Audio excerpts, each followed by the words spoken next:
सिद्ध कीजिए कि 3 प्लस 2√5 एक क्या है, अपरिमेय संख्या। ठीक है, अब इसको सिद्ध करना है हम लोग को। ये VVI क्वेश्चन है, क्योंकि पहले मैंने बता दिया है आप लोग को कि ये VVI क्वेश्चन है। हम लोग लिखेंगे लोग क्या, सॉल्यूशन, या लिखेंगे फिर हल, और उसके बाद लिखेंगे कि माना कि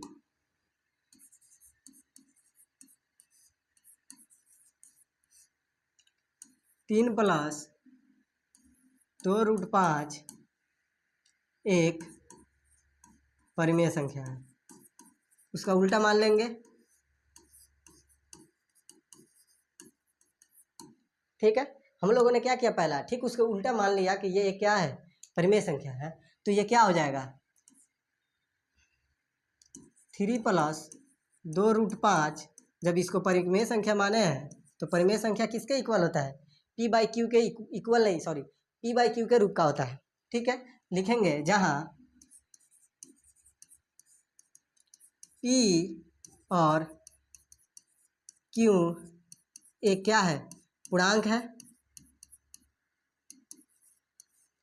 तथा Q जो है वो 0 के बराबर नहीं है। ये बात समझ में आ गया। अब हम लोग इसी चीज़ को हल करेंगे, इसको रहने देंगे 2√5, और ये कितना हो जाएगा, P/Q। ठीक है, ये प्लस में इधर आएगा तो क्या हो जाएगा, माइनस में हो जाएगा। कोई दिक्कत है, जो उधर प्लस में है, ये 3 क्या है, प्लस में है इधर। ठीक है, इधर आया तो क्या हो गया, माइनस में हो गया, यहाँ पे आके क्या हो गया, माइनस में हो गया। यहाँ पे कोई डाउट नहीं है। अब इसी को हम लोग फिर से क्या लिखेंगे, √5, और इसको लिखेंगे P/Q, और ये 2 देखिए यहाँ पे गुना के रूप में है, तो इधर भेजेंगे तो यहाँ भी भाग के रूप में हो जाएगा, और यहाँ पर भी क्या हो जाएगा, भाग के रूप में हो जाएगा। ठीक है, यानी जो √5 है वो किसके बराबर है, P/2Q और -3/2।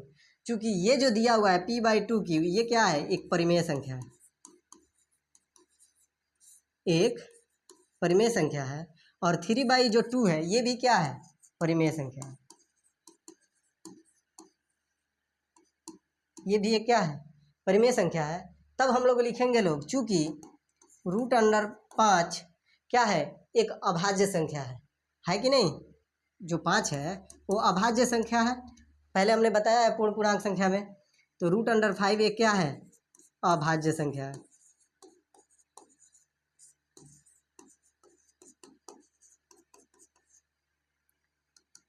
चूँकि 5 जो है, इसलिए 5 एक क्या है, पूर्ण वर्ग नहीं है,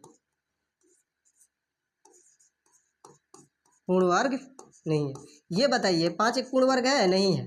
अगर हम बोले आपसे कि 4 का स्क्वायर रूट बताइए तो कहिएगा 2, लेकिन यही 5 का पूछेंगे स्क्वायर रूट तो कहिएगा सर नहीं पता, ये जाएगा पॉइंट में, 2 पॉइंट कुछ होगा, ये ना बोलिएगा।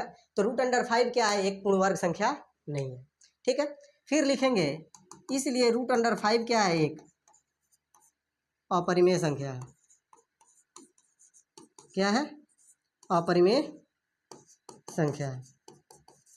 √5 क्या है, एक अपरिमेय संख्या है। तो हम लोग लिखेंगे लोग, अतः अपरिमेय संख्या और परिमेय संख्या कभी बराबर नहीं होता।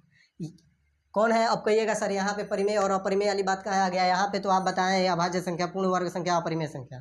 ठीक है, तो जब यहाँ पे अपरिमेय संख्या, अभाज्य संख्या, पूर्ण वर्ग संख्या जो यहाँ पे बता रहे हैं, अब यहाँ पे आप लिख रहे हैं क्या, तो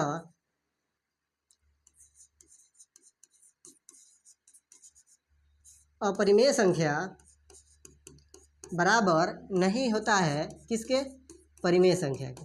ये कैसे है सर, ये कहिएगा आप। तो देखिए ये चीज़ तो यहाँ पे हम लोगों ने लिखा है, इस चीज़ को हम लोगों ने यहाँ पे लिखा हुआ है कि √5 एक अभाज्य संख्या है, 5 एक क्या है, पूर्ण वर्ग नहीं है।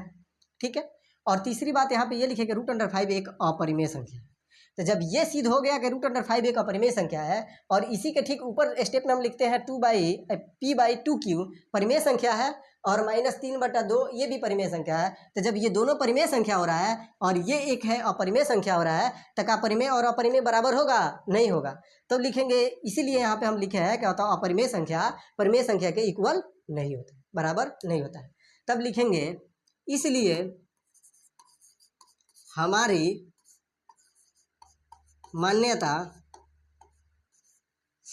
गलत है, जो मैंने ऊपर माना है कि परिमेय संख्या है वो क्या है, गलत है। अतः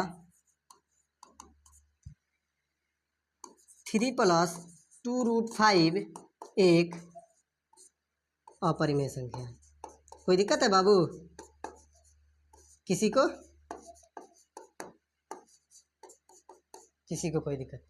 ठीक है।